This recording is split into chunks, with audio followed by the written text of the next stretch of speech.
지난 4월 26일 시프트업의 스텔라 블레이드가 플레이스테이션 5 독점으로 정식 출시됐습니다. 메타크리틱 평론가 점수 82점을 받으며 기대와 달리 우려를 낳았던 스텔라 블레이드는 출시 첫날에만 100만 장을 판매하는 기염을 토하며 국내뿐 아니라 전 세계적으로 가장 뜨거운 게임이 되었습니다. 앞서 3월에 데모 버전을 공개하고 엄청난 기대감을 올렸던 스텔라 블레이드는 출시 직전 메타크리틱 점수가 기대에 비해 다소 낮은 점수로 나오면서 일각에서는 해외 평론가들의 PC 사상 때문 아니냐 하는 날선 의견도 나오곤 했습니다. 그렇기 때문에 우리는 평론가가 아니라 유저들이 플레이한 평가를 참고할 필요가 있습니다. 현재 영상을 제작하고 있는 시점 기준으로 메타크리틱 유저 스코어 9.3점, 플레이스테이션 별점 4.81에 육박합니다. 아시겠지만 이 정도면 굉장히 높은 점수입니다. 벌써부터 다른 게임과 비교하기엔 아직 이르지만 현재 점수가 어느 수준인지를 잠깐 이야기하자면 스텔라 블레이드 제작에 영감을 준 게임인 갓 오브 워나 니어 오토마타에 준하는 수준입니다. 앞으로도 점수가 계속 변동되겠지만 어쨌거나 지금까지의 평가는 굉장히 우수합니다. 스텔라 블레이드의 평가가 과연 왜 이렇게 좋은가 지금부터 알아보겠습니다. 스텔라 블레이드의 꽃은 전투입니다. 그리고 그 전투를 더욱 즐겁게 만들어주는 건 훌륭한 액션과 연출 덕입니다. 여러분은 7차 강화 부대의 이브가 되어 아크로바틱한 액션 연출과 함께 적들을 도륙해 나갈 것입니다.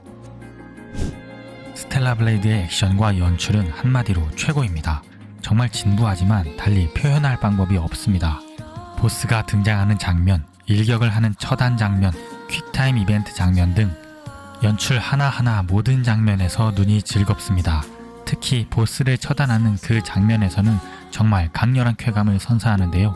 이러한 짜릿한 처단 장면은 알파 네이티브 같은 최상위 보스뿐만 아니라 중간 보스급이나 네임드몹 수준의 적에게도 마찬가지로 적용됩니다. 이렇게 다양하게 처단 액션을 구현해 놓았다는 점에서 칭찬하지 않을 수가 없습니다. 비단 전투뿐만 아니라 탐험 중 발생하는 퀵타임 이벤트를 통해서도 훌륭한 연출을 보여주며 긴장의 끈을 놓지 못하게 만듭니다. 한시도 지겨울 틈이 없는 알찬 플레이 경험을 할 수 있었습니다. 바로 이어서 전투 이야기로 넘어가 볼게요. 스텔라 블레이드의 전투는 도전적이며 성취감과 즐거움으로 가득 차 있습니다.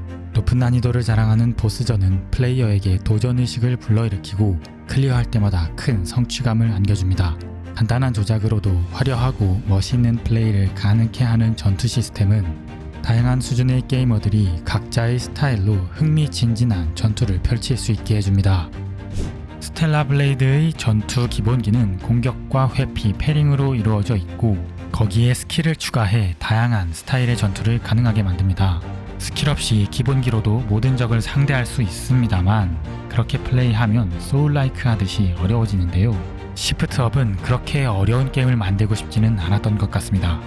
초반에는 보스의 패턴을 파악하는 일정 시간이 필요한데 몇 번의 공방 이후 스킬 게이지가 채워지면서 스킬을 사용할 수 있게 되고 이때부터 전투는 완전히 새로운 국면에 돌입합니다. 보스로부터 방어만 하던 플레이어는 스킬을 사용하기 시작하면서 보스를 압박하기 시작합니다. 전투의 주도권이 보스에서 플레이어에게 넘어오는 순간이 오는 거죠. 이는 제가 좋아하는 채널인 중년게이머 김실장님의 리뷰를 보고 인용한 의견입니다. 저 역시도 정말 격하게 공감하는 내용이었거든요. 플레이어는 단조롭고 어렵게 패링과 회피로 플레이하는 게 아니라 스킬까지 적극적으로 활용해 보스에게서 주도권을 빼앗는 전투 시스템인 거죠. 물론 반대로 스킬을 사용하지 않고 기본적인 패링과 회피만을 사용해 매운맛의 보스전을 즐기는 방법도 가능합니다. 이렇게 스텔라 블레이드에는 모든 게이머를 고려한 전투 시스템이 구현되어 있습니다. 스텔라 블레이드의 배경은 종말의 지구를 배경으로 하며 포스트 아포칼립스의 모순적인 아름다움으로 가득 차 있습니다. 황량한 황무지, 모래폭풍과 오아시스가 있는 대사막, 폐허가 된 지하철의 모습, 기계로 구성된 궤도 엘리베이터와 레버와 그리고 이런 종말의 지구를 누비는 천사, 이브의 아름다움은 말로 표현할 길이 없습니다. 스텔라 블레이드의 그래픽은 단연코 뛰어납니다. 제가 최근에 플레이했던 게임들을 생각했을 때 그 중에서도 단연 최상급이라 할 수 있겠습니다. 굉장히 선명하고 디테일과 색감이 살아있는 그래픽 표현을 보여줍니다. 그리고 특히 이브의 포니테일 모발 표현은 미쳤습니다. 이렇게 긴 머리카락을 이렇게나 자연스럽고 세세하게 표현한 게임은 없었던 것으로 알고 있습니다. 김영태 디렉터에 의하면 모발 물리학 구현 때문에 개발이 1년이 더 늦어졌다는 이야기가 있습니다. 이게 농담 같지만 실제로 머리카락 구현은 게임 개발에서도 가장 어려운 것으로 꼽히는 부분이죠. 그러니까 이건 시프트업과 김영태의 엄청난 장인정신을 보여주는 부분입니다. 누군가는 이걸 고집이라고 말할 수도 있겠습니다만 고집과 장인정신은 한 끗 차이가 아닐까 생각합니다. 결과적으로 게이머들은 이브의 머리카락 움직임 하나하나에 감탄하게 되었으니까요. 스텔라 블레이드의 배경은 지구입니다. 종말이 다가온 지구. 황무지와 대사막, 그리고 표현하기 어려운 몽환적인 공간과 기계로 구성된 지역들도 있습니다. 마을이나 오픈필드에서 보여주는 큰 배경도 정말 아름다웠지만 저는 특히 보스전을 위한 공간이 마음에 들더라고요. 보스전 이야기가 나왔으니 크리처 디자인도 이야기하지 않을 수 없죠. 정말 신선했습니다. 제가 지난 데모 버전 리뷰에서 어디선가 본 것 같지만 그래도 훌륭했다라는 식으로 리뷰를 남겼는데요. 지금에 와서는 그건 제 착각이었다고 정정하겠습니다. 데모 이후 본편을 진행하는 동안 식상했던 몹 디자인은 없었습니다. 알파 네이티브 같이 중요한 보스뿐만 아니라 소형 몹 하나하나 모두 말이죠.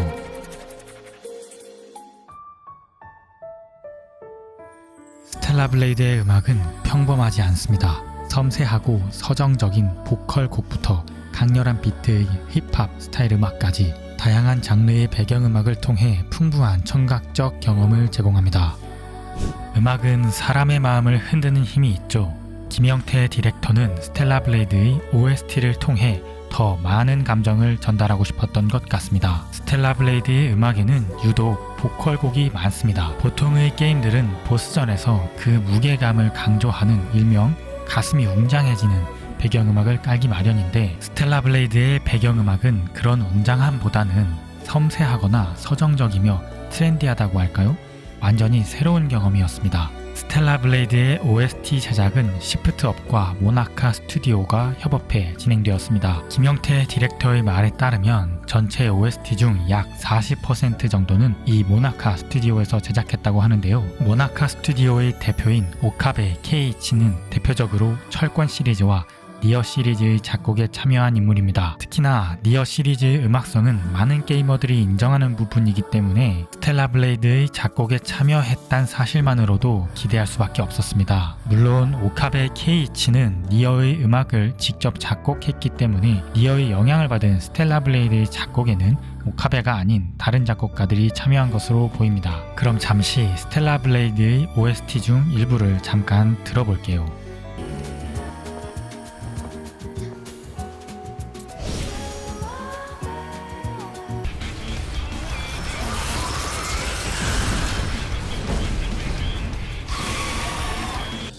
나의 싸움입니다.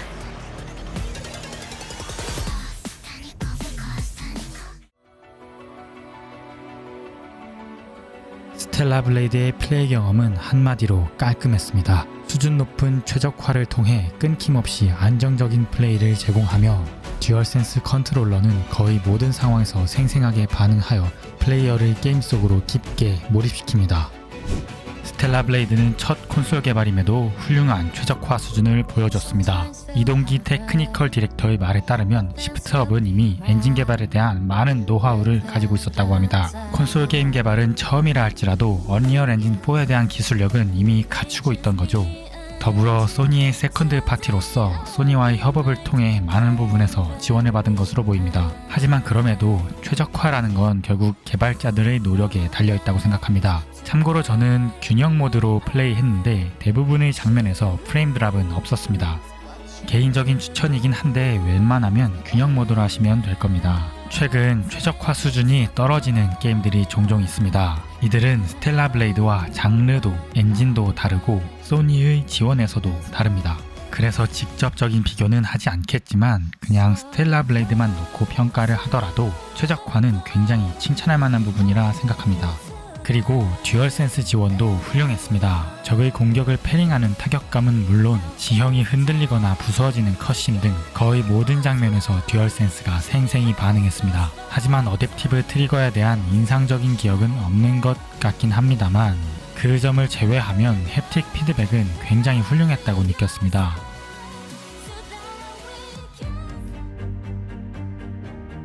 스텔라 블레이드를 플레이하는 모든 시간이 즐거웠습니다. 오픈월드와 선형 구조의 조화, 다채로운 스테이지 구성으로 계속해서 새로운 경험을 제시합니다. 스텔라 블레이드는 선형적인 스테이지와 오픈필드가 섞인 형태로 구성되어 있습니다. 김영태 디렉터의 말에 따르면 스텔라 블레이드 레벨 디자인은 그들에게 큰 도전이었다고 합니다. 시프트업뿐만 아니라 국내 다른 게임 개발사에서도 이런 경험은 없기 때문이죠. 그래서 시프트업은 더 라스트 오브 어스와 언차티드 시리즈 그리고 갓 오브 워의 디자인을 참고했다고 합니다. 물론 벤치마킹한 것이지만 참고한 것을 넘어 실제로 훌륭한 디자인을 구현해낼 수 있었다는 건 시프트업의 개발 역량을 증명한 결과입니다. 선형 스테이지에서는 물론 오픈필드에서도 적들의 배치와 캠프의 간격이 아주 적절했다고 생각합니다. 적이 너무 많이 나와서 전투에 피로감이 몰려오지도 않고 조금 지친다 싶으면 바로 캠프가 등장합니다. 정말 완급 조절을 잘 했다라고 생각이 들었습니다. 그리고 스텔라 블레이드에는 탈 것이 없는데요. 대신 비교적 넓은 오픈필드에서는 달리기가 빨라지는 옵션을 추가했습니다. 이런 세세한 디테일이 모여 좋은 퀄리티로 레벨 디자인이 완성된 것 같습니다. 스텔라 블레이드엔 원거리 무기만 사용하는 특별한 스테이지가 존재합니다. 주인공 이브는 블레이드 외에도 드론을 팔에 장착해 원거리 무기를 사용할 수 있습니다. 블레이드 한 자루만 가지고 전투를 하는 게 약간은 지겨울 수도 있는데요. 특정 이벤트 스테이지에서는 원거리 무기만 사용할 수 있게 제한되어 있습니다. 그래서 이때는 오로지 슈팅의 재미에만 집중할 수 있게 되죠. 패링하고 회피하고 할 거 없어요. 그냥 갈기면 됩니다. 시원하게. 때때로 퍼즐은 많은 게이머들에게 호불호가 갈리는 요소입니다. 아쉽게도 스텔라 블레이드에 퍼즐 요소가 존재합니다. 하지만 안심하세요. 스텔라 블레이드의 퍼즐은 비교적 할만합니다. 어려운 거 하나만 꼽자면 랜덤으로 방향키를 입력하는 퍼즐이 있는데 이거는 연습이 좀 필요할 수도 있습니다. 그리고 퍼즐과 더불어 길 찾기 역시 힘들어하는 분들도 많을 겁니다. 하지만 스텔라 블레이드에선 드론으로 지형을 스캔할 수 있기 때문에 길을 찾는 게 그렇게까지 어려운 일이 되지는 않을 겁니다. 여기서 중요한 포인트가 있죠. 퍼즐이든 길 찾기든 이 모든 건 아름다운 비주얼의 이브를 조작하면서 플레이한다는 겁니다. 우리는 솔직해질 필요가 있습니다. 요즘 콘솔 게임들이 PC 사상으로 인해 주요 인물들을 굳이 동성으로 만든다거나 캡처 모델이 된 실제 배우의 얼굴과 다르게 만든다거나 하는 경우가 있죠. 비단 이건 게임계에서만의 문제가 아닌 걸 모두 아실 겁니다. 그에 반해 스텔라 블레이드에선 그런 강제적인 사상 주입이 없습니다. 정치적 올바름이 중요한 것과 마찬가지로 그런 사상을 강요받지 않을 권리도 역시 중요합니다. 그저 게임은 게임으로서 존재하고 예술작품과 같은 아름다움을 선호할 권리도 있는 거니까요. 만약 스텔라 블레이드가 그저 외설적인 게임에 불과했다면 당연히 욕을 먹어도 할 말이 없지만 그런 비주얼적인 면과 별개로 상당히 훌륭한 게임성을 보여주기에 이런 말을 할 수 있는 것입니다. 스텔라 블레이드는 다양한 엔딩, 새로운 수집 요소, 그리고 새로운 능력을 해금할 수 있는 기회를 제공함으로써 플레이어들을 자연스럽게 2회차 플레이로 끌어들입니다. 스텔라 블레이드에는 다양한 수집 요소가 있습니다. 그 중에서 가장 큰 성취감을 주는 건 대표적으로 두 가지, 캔과 의상입니다. 캔은 이렇게 획득하는 그 짧은 순간에 재미를 가져다 줍니다. 스토리가 비교적 진지하고 무거운 편인데 뜬금없이 이런 귀여운 장면을 보여주니까 처음엔 좀 어색했는데 계속 보다 보니까 재밌었습니다. 그리고 다음은 의상입니다. 사실 캔을 모으는 궁극적인 목표도 결국은 의상 때문입니다. 스텔라 블레이드에서 의상도 굉장히 칭찬하고 싶은 요소입니다. 복사 붙여넣기식의 색깔놀이 의상도 아니고 모두 하나하나 다른 디자인과 디테일을 가지고 있습니다. 게다가 흔하게 볼 수 없는 굉장히 특이한 패션을 보여주고 있기 때문입니다. 덕분에 의상 수집은 단순한 트로피 목적이 아니라 플레이어로 하여금 정말 수집하고 싶은 그 순수한 욕구를 자극합니다.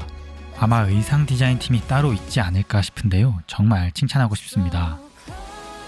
엔딩은 3가지 분기가 있다고 합니다. 저는 1회차를 노말 엔딩으로 봤고요. 나머지 2가지는 배드 엔딩과 진 엔딩이 있다고 해서 저도 현재 다른 엔딩을 보려고 2회차를 계획하고 있습니다. 스포 없이 한 가지 작은 팁을 드리자면 진 엔딩을 보기 위해선 릴리의 호감도를 채워야 합니다.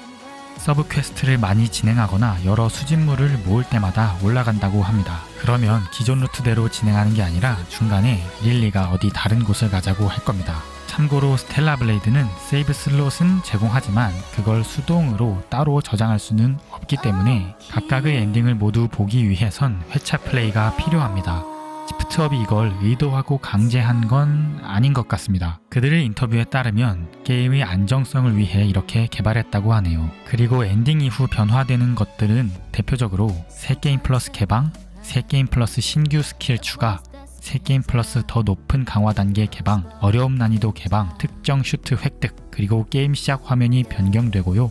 그 외에도 추가적인 변경 사항들이 있는 것으로 보입니다.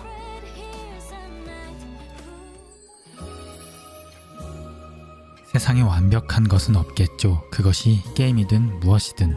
정말 즐겁게 플레이했던 스텔라 블레이드지만 마지막으로 몇 가지 아쉬운 점 이야기하겠습니다.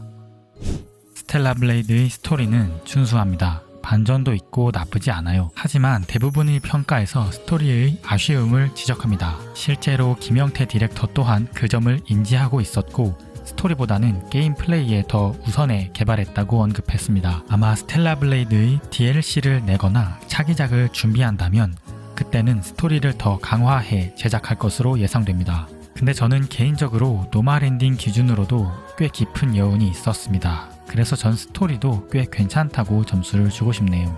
성우분들의 더빙 연기의 경우는 단순히 나쁘다 좋다로 말하기엔 조금 복잡합니다. 예를 들어 릴리의 경우는 비교적 이브나 아담에 비해서 더빙이 잘 어울리는 편이었습니다. 오르칼도 그렇고요. 그런데 문제는 어색한 표정 모션과 더불어 상황에 어울리지 않는 톤의 연기 때문이라고 할까요? 성우분들께서 연기를 못했다기보다는 아마도 더빙을 녹음하는 과정에서 다른 이슈가 있지 않았을까 하는 제 개인적인 생각입니다. 방금 이야기했듯 표정 묘사도 아쉬웠습니다. 입모양이 좀 더 싱크가 맞게 움직였으면 하기도 하고요. 제가 최근에 플레이했던 게임들이 그런 걸 너무 잘하다 보니까 눈이 높아져 있는 것 같기도 하네요. 패링 타이밍에 대해서는 데모 버전 공개한 후에도 많은 말이 나왔습니다. 이게 의도한 박자인지 아니면 개발의 한계인지 제가 정확하게는 모르겠습니다. 정식 출시 후에 데이원 패치로 조금 더 빠른 반응을 하도록 변경되긴 했는데요. 그럼에도 제 생각엔 아직도 패링 박자가 느리다는 생각이 듭니다. 근데 어쩌면 이건 제 피지컬 이슈일지도 모르겠네요. 여러분들은 어떻게 생각하시는지 댓글로 남겨주시면 좋겠습니다. 많은 분들이 퍼즐이나 로프에 매달리는 탐험 과정에서 예민한 조작감에 스트레스를 받고 있습니다. 퍼즐과 길 찾기가 적으면 모르겠는데 비중이 적지는 않은 편이라 조작감을 개선할 수 있다면 좋겠습니다. 마찬가지로 캠프 같은 곳에서 이렇게 R2 상호작용이 예민하게 변경되는 것도 저는 좀 불편하더라고요. 앞서 이야기했지만 근접 무기가 블레이드 1개입니다. 사실 1회차 플레이 중에는 크게 생각이 없었는데 엔딩을 보고 2회차를 하려니 좀 더 다양한 무기가 있으면 어떨까 하는 생각이 들었습니다. 마지막으로 정말 아쉬웠던 부분입니다. 포토모드가 왜 없는 거죠? 플레이하면서 중간중간 사진을 찍고 싶었던 적이 정말 한두 번이 아닌데요. 그냥 화면 캡처를 누르는 것으로 만족할 수밖에 없었습니다. 김영태 디렉터님, 이건 꼭 만들어 주셨으면 좋겠습니다.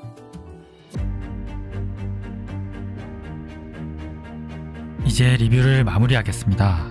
마지막으로 스텔라 블레이드를 만든 시프트업과 디렉터 김영태님에게 아낌없는 찬사를 보냅니다. 어떻게 보면 다른 게임들의 특징을 잘 가져와 만든 비빔밥 같은 게임이라고 할 수도 있습니다. 하지만 단순히 잘 섞은 것 그 이상으로 스텔라 블레이드만의 색깔을 가진 멋진 작품이 나왔다고 생각합니다. 그래서 이제 이런 게임이 나오면 우리는 스텔라 라이크라는 말을 써야 하지는 않을까요?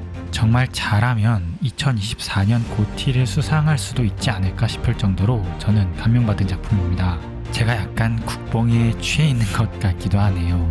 여러분들의 생각은 어떠신지 댓글로 남겨주시면 좋겠습니다. 그럼 지금까지 시청해주셔서 감사합니다. 다른 영상으로 다시 돌아오겠습니다.